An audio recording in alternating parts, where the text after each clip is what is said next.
12 साल पहले की बात है कि मैंने ये रियलाइज़ किया कि हम लोग भगवान से सिर्फ ट्रांजैक्शन करते हैं। सबसे पहले मैं यहाँ से जा रहा हूँ कामाख्या देवी टेम्पल, और वो बातें जो मैं आपको बताऊँगा ना, वो सुन के आपको ये समझ आएगा कि हमारी सोसाइटी कितनी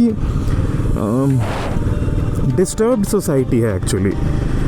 लेकिन कभी कभी मेरे को दूसरे काम भी तो आ सकता है ना। हो सकता है पापा मेरे को कोई दूसरा काम करने भेज दें, तो क्या मैं पापा को मना कर दूं just because I love you? No, it does not work like that. तो जनता जनार्दन, कैसे हैं आप लोग? आज है हमारा day 2 of north east ride, और आज हम गुवाहाटी में स्टे कर रहे हैं। गुवाहाटी आज थोड़ा एक्सप्लोर करते हैं। सबसे पहले मैं यहाँ से जा रहा हूँ कामाख्या देवी टेम्पल। काफ़ी टाइम से मेरा मन था, मुझे लगता है मैं लास्ट जब वहाँ गया था शायद लगभग 10-12 साल पहले गया था। तो आज पहले उसको एक्सप्लोर करेंगे, और उसके बाद जो मैंने आपको बताया था ड्रोन लेना है, वो शायद यहाँ पे भी मिलेगा। तो अगर यहाँ मिल गया तो वो परचेज़ करने हमें जाना है। और 1-2 जगह है जहाँ मैं जाऊँगा, लेकिन वो बताऊँगा नहीं, वो वीडियो में देख लेना। और जैसा मैंने बताया था कि मैं हर व्लॉग में एक टॉपिक कवर करने की कोशिश करूँगा, तो आज का हमारा टॉपिक है प्रायोरिटी। रिलेशनशिप्स का हो, काम का हो, बट टॉपिक इज़ प्रायोरिटी। तो चलिए इस टॉपिक को हमारे बाइक राइड के साथ स्टार्ट करते हैं। ओके, ठीक है बॉस, निकलते हैं। Okay, happy journey, thank you.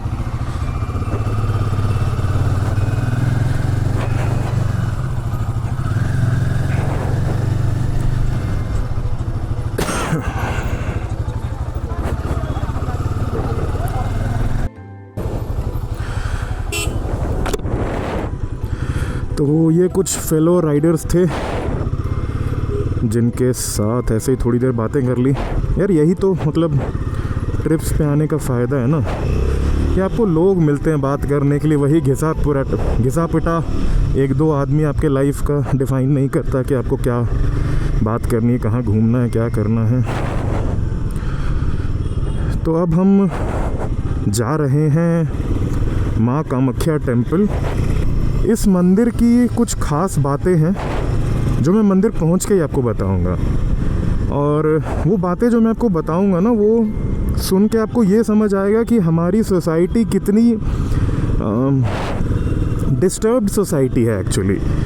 उनको पता ही नहीं है कि वो जिसकी पूजा कर रहे हैं और जिसको मार रहे हैं वो दोनों एक ही हैं। खैर, ये तो हमारा समाज है, इसको बदलना इतना आसान तो है नहीं। तो मैंने आपको बोला था कि आज का टॉपिक है प्रायोरिटी। तो ये वर्ड सुन के सबसे पहले आपके दिमाग में क्या आता है जब आप ये वर्ड सुनते हो, प्रायोरिटी? प्रायोरिटी से मुझे समझ में आता है ज़रूरत। इंसान अक्सर नहीं, इंसान हमेशा वही काम करता है जिसकी उसको ज़रूरत है। For very basic example, let's say कि मैं सुबह उठ के फ्रेश होता हूँ, वॉशरूम जाता हूँ और फिर अपने काम पे जाता हूँ। मैं हर रोज़ सुबह उठ के लगभग यही करता हूँ, लेकिन बहुत रेयरली ऐसा होता है कि मैं सुबह उठ के डायरेक्ट काम पे चल जाऊँ, फ्रेश ना हूँ, वॉशरूम ना जाऊँ एंड समथिंग लाइक दैट। तो ऐसा क्यों करेगा इंसान? सिर्फ एक ही कंडीशन पे, कि उस दिन उसके पास कुछ ऐसा काम था कि उसने अपनी प्रायोरिटी ही बदल दी। तो प्रायोरिटी यही है कि आपको जिस चीज़ की ज़रूरत है, सबसे ज़्यादा ज़रूरत है, आप सबसे पहले वही करते हो, ठीक है। लेकिन अगर अब प्रायोरिटी को रिलेशनशिप्स के बारे में कनेक्ट करके बात करने की कोशिश करें, तो जो एक कपल वाला रिलेशनशिप होता है लड़के लड़कियों के बीच, उसमें अक्सर इस बात को लेकर झगड़ा होता है कि मैं तुम्हारी प्रायोरिटी नहीं हूँ क्या। और लड़के के लिए भी लड़की के लिए भी ये चीज़ एक दूसरे को समझाना बड़ा ही मुश्किल होता है कि लाइफ में प्रायोरिटीज़ कभी कभी थोड़े टाइम के लिए ही सही बदलती है। If I love someone, obviously वो मेरी प्रायोरिटी है, and there is no doubt about that. लेकिन कभी कभी मेरे को दूसरे काम भी तो आ सकता है ना, हो सकता है पापा मेरे को कोई दूसरा काम करने भेज दें, तो क्या मैं पापा को मना कर दूं just because I love you? No, it does not work like that. या हो सकता है कि मेरी कोई मेडिकल इमरजेंसी आ जाए, हो सकता है मेरा कोई अच्छा दोस्त है, उसे कभी मेरी ज़रूरत पड़ जाए और मुझे तुम्हारा बात छोड़कर, तुम्हारा एक कोई पर्टिकुलर बात काम छोड़कर उसके पास जाना पड़े। So does that mean I don't love you anymore? No, it does not mean like that. ऐसा कुछ है ही नहीं। लेकिन प्रायोरिटी को हमेशा ऐसे ही बताया गया है कि बस एक बार अगर मैंने तुम्हारी बात नहीं सुनी, एक बार मैंने तुम्हें इम्पोर्टेंस नहीं दिया, so you are not important to me at all. लेकिन प्रायोरिटी ऐसे काम नहीं करती है। प्रायोरिटी काम करती है इस बेसिस पे कि अगर ये काम आज नहीं किया, अभी तुरंत नहीं किया, तो हो सकता है कि मेरे को कुछ ऐसी दिक्कतें आए जो इरिवर्सिबल हो, जिसको मैं चेंज नहीं कर पाऊँ कभी आगे जाके। लेकिन ये चीज़ हमारे आज के कपल्स, जेन ज़ी के कपल्स नहीं समझ पाते हैं कि अगर उसने अपने पेरेंट्स को, दोस्त को थोड़ा टाइम दे ही दिया तो क्या हो गया? अरे वो भी उसके लाइफ के पार्ट है। एक समंदर सिर्फ पानी से नहीं बना हुआ है, उसमें 1000 तरह के जानवर हैं, पेड़ पौधे हैं, तब उसे समंदर कहते हैं। वो सिर्फ पानी का बन ही नहीं सकता।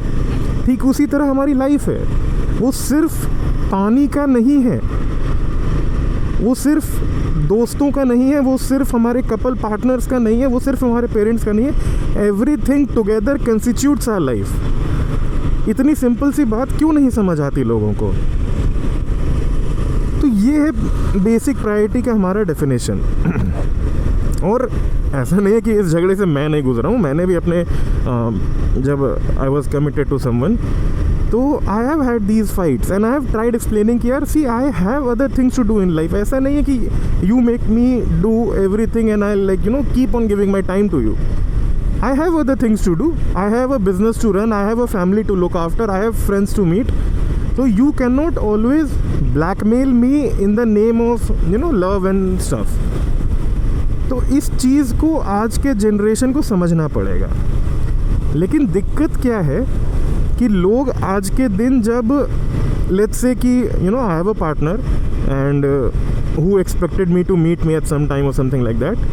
एंड मेरे फ्रेंड्स ने अचानक से मेरे को बुला लिया कि कोई इमरजेंसी है समथिंग, और मैंने अपने पार्टनर को बिना इन्फॉर्म किए चला गया and I did not even care after some time और समथिंग लाइक दैट। ये थोड़ा गलत है, क्योंकि आपके लिए ना आपके फ्रेंड्स टॉप पे होने चाहिए ना आपके पार्टनर टॉप पे होने चाहिए। You should learn to give equal importance. अब इक्वल मतलब 50-50 ही नहीं हो सकता, वो 49-51 भी हो सकता है, but that is not much big a difference, right? तो आप दोनों को आपको मैनेज करना है। तो आप अपने पार्टनर को समझा सकते हो कि यार मैं 9 बजे मिलने वाला था, मैं शायद 9 बजे ना आ पाऊँ, मैं 9:30 बजे आऊँगा, 10 बजे आऊँगा, या मैं आज नहीं आ पाऊँगा भाई, कल आऊँगा, ऐसी ऐसी इमरजेंसी है। तो प्रायोरिटी को ढंग से प्ले करने में कम्युनिकेशन एक बहुत ही इम्पोर्टेंट रोल प्ले करता है। और अगर कम्युनिकेशन सही से होता रहेगा तो प्रायोरिटीज़ मैनेज करने में जो टाइम टू टाइम हमारी चेंज होते रहती है, आज इसको ज़रूरत है, कल उसको ज़रूरत है, ज़्यादा दिक्कत नहीं आएगी। तो ये था हमारे प्रायोरिटी का बेसिक अंडरस्टैंडिंग। एक चीज़ जिसके बारे में मैं और बात करना चाह रहा था वो है प्रायोरिटी किसको देनी चाहिए। तो हमारे डेली लाइफ में एक झगड़ा होता है, और मैं अगेन रिलेशनशिप्स एंड कपल्स वाली बात कर रहा हूँ कि पेरेंट्स को प्रायोरिटी दें या पार्टनर को प्रायोरिटी दें या किसको प्रायोरिटी दें। लड़के लड़कियाँ बहुत सारा काम ये बोल के टाल देते हैं, या जब फर्दर कमिटमेंट या शादी की बात आती है तो मेरे पेरेंट्स नहीं मानेंगे। तो ये बात मानने की कभी थी ही नहीं, ये बात प्रायोरिटी की है। चलो मैं इसको और एक्सप्लेन करता हूँ। मतलब एक सेकंड के लिए इमेजिन करो कि एक लड़का लड़की हैं and they are planning to get married, but let's say there is some caste difference और let's say there is some financial difference. तो लड़के ने बोल दिया कि यार मेरे पेरेंट्स नहीं मान रहे तुम्हारे लिए, ठीक है। पता है 99% चांसेस ये हैं कि वो लड़का या लड़की मना इसलिए कर रहा है because they are not financially stable on their own. क्योंकि ऐसे सिचुएशन में जनरली क्या होता है हमारे इंडियन फैमिलीज़ में कि लड़के लड़कियों को घर से निकाल देते हैं माँ बाप गुस्से में। तो अब अगर लेट्स इमेजिन लड़का या लड़की फाइनेंशियली स्टेबल है और पापा मम्मी ने गुस्से में आके उन्हें घर से निकाल दिया कि भाई वो तुमने हमारे कास्ट के अगेंस्ट जाके शादी कर ली, या तुमने मेरे पसंद के लड़के लड़की से शादी क्यों नहीं करी।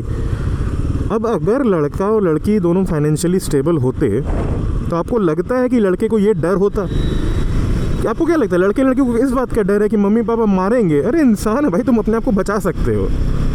नहीं, उनको डर इस बात का है कि भाई मेरे कल के खाने पीने का जुगाड़ कहाँ से होगा, मेरे पास कोई बिजनेस नहीं, मेरे पास कोई जॉब नहीं है।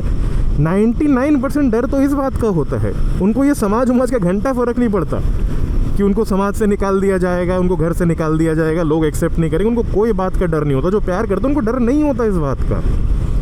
तो डर होती है फाइनेंशियल सिक्योरिटी की, और बात प्रायोरिटी की थी ही नहीं यहाँ पे कभी, लेकिन लोग इसको प्रायोरिटी की बात बना देते हैं कि तुमने मेरे को प्रायोरिटी नहीं दिया, तुमने अपने पेरेंट्स को चुना।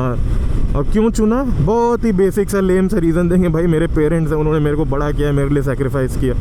भाई एक बात को बहुत क्लियर समझो, हमारे पेरेंट्स हमें दुनिया में अपने मर्ज़ी से लाते हैं, हमारा उसमें कोई से नहीं होता है, राइट? तो हमारी अपब्रिंगिंग और हमें एक डिसेंट लाइफ एटलीस्ट स्टार्ट करा के देना उनकी जिम्मेदारी है। वो कोई एहसान नहीं कर रहे तुम्हारे पे। हाँ, बट क्योंकि वो इतना कुछ करते हैं तुम्हारे लिए, कुछ बेसिक रिस्पॉन्सिबिलिटीज़ होती हैं तुम्हारी, लेकिन ये रिस्पॉन्सिबिलिटी नहीं होती कि तुम सारे लाइफ के डिसीजन अपने उनके हिसाब से लो। नहीं, और इसमें तुम्हारे माँ बाप का कोई इंसल्ट नहीं हो रहा। मैं तुम्हें लिख के दे सकता हूँ, तुम्हारे माँ बाप अगर ऐसा मानते हो तो तुम शायद उनको कभी ये बात नहीं समझा पाओगे कि तुम्हारी अपनी एक लाइफ है एंड तुम्हें पूरा हक है उसे अपने हिसाब से जीने का। हाँ, लेकिन अगर तुम्हारे माँ बाप को ऐसा दिखेगा कि तुम अपनी लाइफ बर्बाद कर रहे हो, क्योंकि हमारे माँ बाप बड़े, उन्होंने थोड़ी दुनियादारी देखी है ना, तो वो तुम्हें उस चीज़ से रोकते हैं। तो उस समय थोड़ी सी बेसिक कॉमन सेंस लगाने की ज़रूरत है कि वो क्यों रोक रहे हैं, कैसे रोक रहे हैं, समझने, बात करने। Again communication comes here, communication plays a very big roll over here. तो माँ बाप को खुश रखना तुम्हारी जिम्मेदारी नहीं है by like accepting everything they say and doing everything they want you to do. Sometimes it's about choosing your own happiness also. And माँ बाप आज नहीं तो कल एक पॉइंट पे समझ जाएंगे। मैं इसको आज के अपने एग्जाम्पल से कनेक्ट करके बताता हूँ। लेट्स से मैं अभी ट्रैवल कर रहा हूँ, मैंने यार इस साल 6 ट्रिप्स लिए हैं।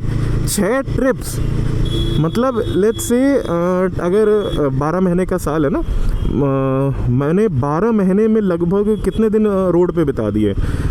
ये ट्रिप को इंक्लूड करते हुए मैं लगभग 2 महीने 12 महीने में घूमा हूँ। कितने लोग कर पाते हैं? आपको क्या लगता है मेरी फैमिली ने ये बहुत प्रेम से अलाउ कर दिया?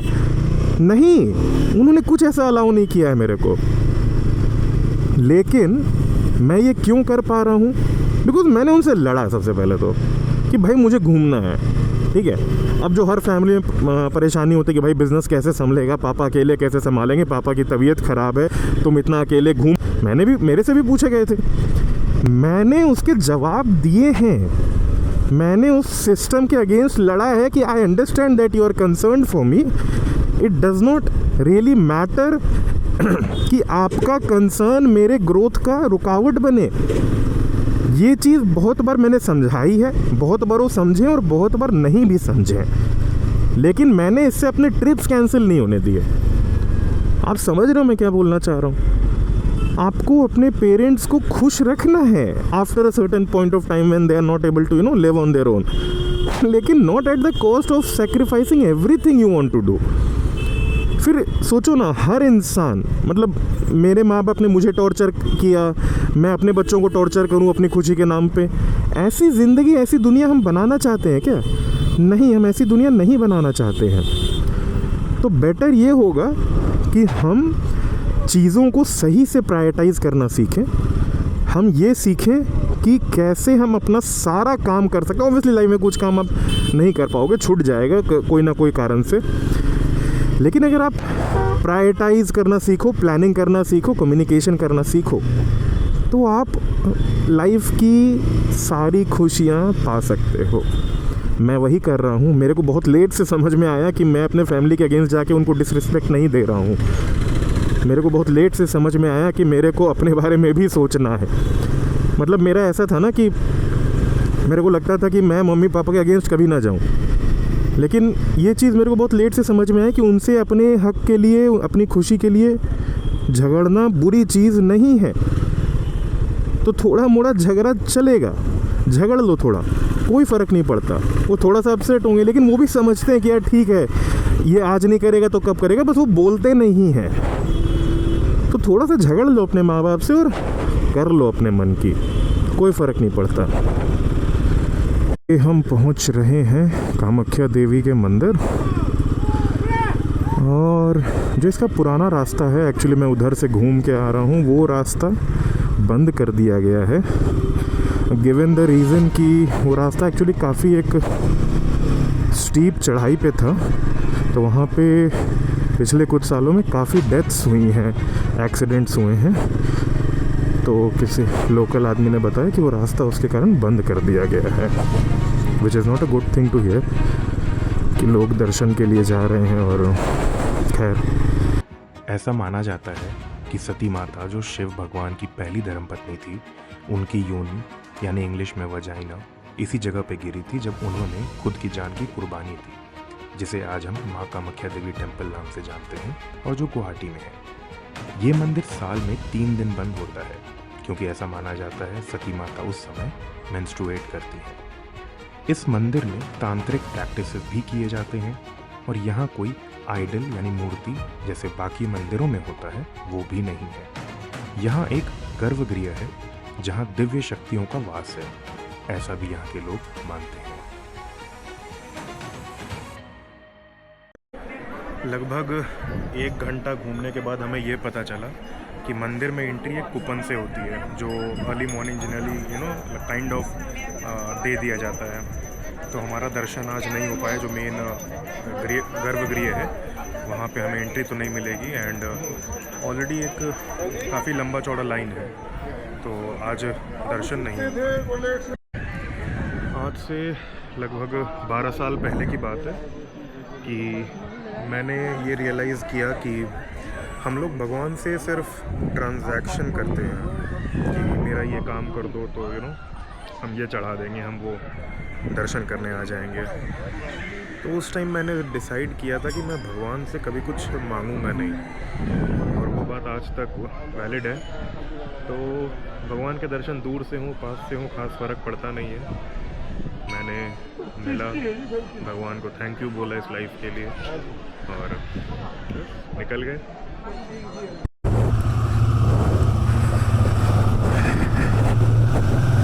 चलिए, माँ कामाख्या के दर्शन हो गए दूर से, अब देखते हैं क्या करना है।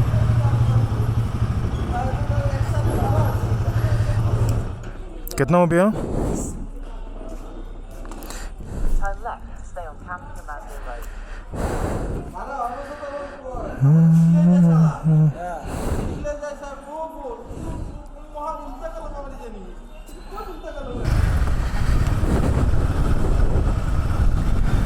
थोड़ी सी पेट पूजा कर ली जाए, क्योंकि मैंने सुबह 1 पराठा और 1 ऑमलेट खाया था, और उस पे ज़िंदा रहना थोड़ा मुश्किल है। ओह, फाइनली पहाड़ दिखने शुरू हो गए हैं। चलिए आप भी देखिए, ये देखिए,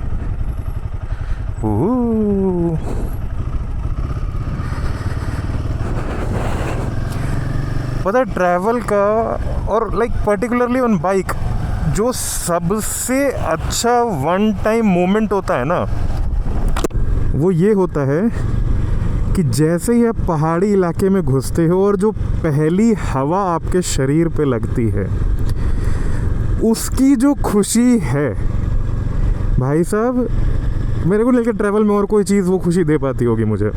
मतलब पहाड़ी एरिया में घुसो और वो ठंडी ठंडी हवा का पहला झोंका, आए हाय, मर जाऊँगा मैं।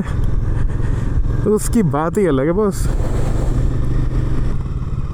और दूसरा, पहाड़ों में ये कर्व वाली रास्ते, गोल गोल बाइक घूमती हुई, ये बड़ा ही रिस्की होता है जिनको लाइक प्रॉपर एक्सपीरियंस नहीं है पहाड़ों में चलाने का, बट मुझे बड़ा मज़ा आता है भाई, क्योंकि मैंने थोड़ा सा एक्सपीरियंस ले लिया है। 2 ट्रिप करी है proper, Ladakh, Spiti, Nathula pass, Gangtok, everything. तो I have some decent experience, I can say. यूहू, स्पीड लिमिट है 30 किलोमीटर्स, जेन्युइन है, इससे ज़्यादा तेज़ चलना भी नहीं चाहिए। 30 is also more than enough. मेरा 42 है, sorry 30-40 is like more than enough, क्योंकि 30-40 तो यार मतलब ये सब गाड़ी में एक्सीलेटर देता ही हो जाता है। तो हाँ ठीक है, आराम से चलिए, क्योंकि जान है तो सब कुछ है। हर्षिता, मेरे को याद है मेरे स्कूल में मैं जब क्लास 8 में था तो एक लड़की थी हर्षिता मेरे क्लास में। मतलब लिटरली ना सारे लड़के मिलके मेरी रैगिंग कर देते थे कि भाई हर्षिता, मतलब। और उस टाइम मैं चिढ़ भी जाता था इस बात से, पता नहीं क्यों। मतलब क्लास 8 तक 9 तक मेरी फीमेल इंटरेक्शन इतनी कम थी ना, मतलब वही जाकिर खान वाली लाइन याद है ना, मेरे घर में कंगा था, कंगी भी नहीं थी।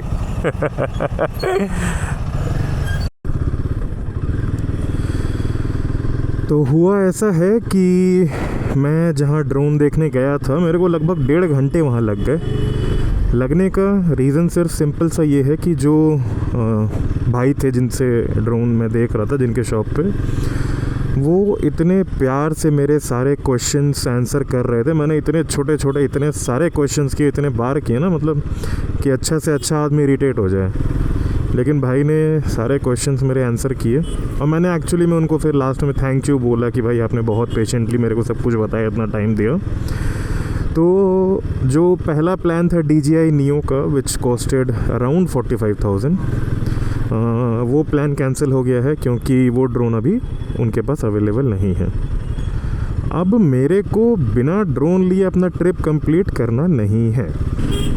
तो अब प्लान ये है कि जो दूसरा ड्रोन मैंने देखा है, मैं आपको मॉडल नहीं बताऊंगा अभी, जो दूसरा ड्रोन मैंने देखा है, that is costing me something around 1.1 lakh, okay? But that drone is something which comes with, you know, like nearly all the features I want and some of the features which I don't even want. मतलब that is more than enough for me. तो अब room पे जा रहा हूँ। एक बार उस drone को, एक्चुअली मैं उस ड्रोन को लेने का प्लान तो पिछले 6 महीने से कर रहा हूँ, लेकिन बस ना पैसे जोड़ पाया ना हिम्मत हो पाई। तो अभी रूम पे जाएंगे और थोड़ा सा बैठ के अपना फाइनेंशियल प्लानिंग करेंगे।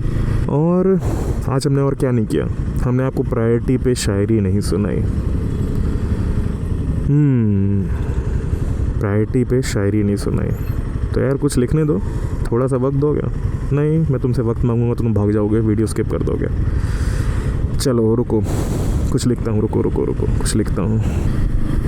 तो अर्ज़ किया है भाइयों और दूसरों की बहनों कि मुझे गैरों की बाज़ार में बेच दिया, मेरी कीमत तो सही लगाते। मुझे गैरों की बाज़ार में बेच दिया, मेरी कीमत तो सही लगाते। अरे हम खुद बिक जाते तुम्हारे खातिर, तुम खफा होने की वजह तो बताते। आय हाय, मतलब अगर ये ऑन द स्पॉट शायरी का कोई कॉन्टेस्ट हो ना, मुझे लगता है मैं कुछ तो जीत ही जाऊँगा वहाँ जाके। एक बार फिर अर्ज़ कर दूँ क्या? तो लिखा कि, एक्चुअली लिखा नहीं, खाली सोचा है और ऑन द स्पॉट सोचा है कि मुझे गैरों की बाज़ार में बेच दिया, मेरी कीमत तो सही लगाते। हम खुद बिक जाते तुम्हारे खातिर। अरे हम खुद बिक जाते तुम्हारे खातिर, हमें खफा होने की वजह तो बताते। यार मतलब तुम्हें मानना पड़ेगा, तुम्हारे भाई में टैलेंट तो है कि भाई। तो यार बाइक का मार्केट था यार। बीच शहर में ऐसे डंपिंग यार्ड कौन बनाता है? और पता है गुवाहाटी शहर आके मुझे एक चीज़ रियलाइज़ हुआ कि ये शहर खाली डिस्टेंस में ही बड़ा है, सब तरफ कंस्ट्रक्शन चल रहा है, कुछ ऐसा मतलब बड़ा यहाँ दिख नहीं रहा मेरे को। कि होता ना बड़ा शहर में से बोल सकूँ शॉपिंग मॉल्स हैं, या कुछ ऐसा दिखा ही नहीं अभी तक।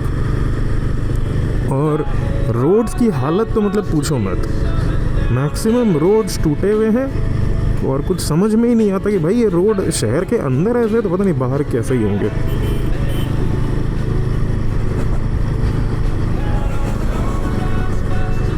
और एक चीज़ जो मैंने नोटिस करी कि जब मैं मतलब गुवाहाटी घुस रहा था, मतलब अलीपुर द्वार के आगे से मैं आपको बता रहा हूँ, लिटरली पूरे रोड पे इतने सारे स्पीड ब्रेकर्स थे, इतने सारे वो उसको क्या बोलते हैं, रम्बलर्स, छोटे छोटे रम्बलर्स, मिनी रम्बलर्स, इतने सारे थे। मतलब मेरे को लगता है कि 200-300 किलोमीटर की दूरी में 1000 स्पीड ब्रेकर्स होंगे। लिटरली मैं बोल रहा हूँ, इतने सारे स्पीड ब्रेकर्स थे।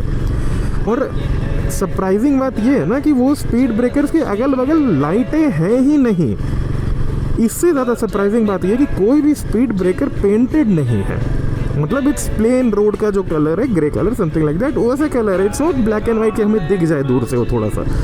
तो रात के अंधेरे में यार, मतलब होता है क्या, होता ही है ऐसा कि बाइक के लाइट में वो नहीं दिखेंगी हमें। लेकिन सरकार को क्या है, उन्होंने तो भाई क्या ही बोले, अब छोड़ो। ये चीज़ अच्छा नहीं लगता यार, मतलब इतने टैक्सेस ये वो, और बेसिक नेसेसिटी नहीं है अभी तक इंडिया में। 3rd हाईएस्ट इकोनॉमी बन गए हैं, 4th हाईएस्ट इकोनॉमी बन गए हैं, लेकिन ये नहीं कि यार डिसेंट से रोड बना दे। शहर के अंदर की हालत ख़राब है यार, शहर के बाहर क्या ही होगा। क्या ही बोले, इन लोगों को समझ में नहीं आता। लेकिन I believe India can still improve a lot, given that कि यू नो थोड़ा सा करप्शन कम हो जाए। एंड और क्या, बस यार, मतलब I think that's more than enough. थोड़ा सा करप्शन कम हो जाए, लोग थोड़ा सा रिस्पॉन्सिबल हो जाए, सोशली रिस्पॉन्सिबल हो जाए। आई पर्सनली बिलीव कि you know India can improve a lot.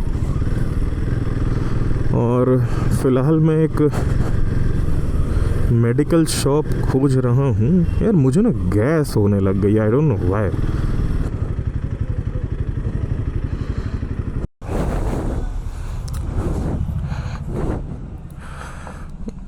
भैया गैस की कोई मेडिसिन है क्या? तो भाइयों मैंने दवाई ले ली और उसके साथ मैंने रात का डिनर भी ले लिया। पता है डिनर में क्या लिया मैंने? डिनर में मैंने लिया है कुछ स्ट्रॉबेरी, कुछ ब्लूबेरीज, कुछ प्लम्स एंड कुछ रेड ग्रेप्स। हाँ, मेरे को पता है तुम dinner north Indian chole bhature butter naan expect कर रहे होगे, ऐसा नहीं है। तो आज के व्लॉग को भी मेरे को लगता है यहीं ख़त्म करना पड़ेगा, या क्या बोलते हो, रूम पे जाके ख़त्म करें आज। तो चलो आज इसे यहाँ ख़त्म नहीं करेंगे, आज इसे रूम पे जाके ख़त्म करेंगे, क्योंकि कल भी हमने काफ़ी जल्दी रोड पे ख़त्म कर दिया था। वैसे मैंने एक इंटरेस्टिंग बात जो आपको नहीं बताई, कल मेरे को जितना याद है, मैंने व्लॉग शायद 7, साढ़े 7 बजे 6 बजे के आसपास ही ख़त्म कर दिया था, because it was going to take a lot of time to reach my hotel. और पता है लास्ट के 100 किलोमीटर कवर करने में मेरे को 3 घंटे लगे। द रीज़न बीइंग ठंड थी, मैंने अपना विंटर लाइनर निकाला नहीं, एंड मेरे को ठंड लगने लगी, माई हेड वॉज पेनिंग। और मैंने फिर अपना विंटर ग्लव्स निकाला खाली, तो उसके बाद मेरे को थोड़ा रिलीफ मिला हाथों में। और मेरे को 3.5-4 घंटे लगे। मतलब I reached the hotel around 10:30 PM।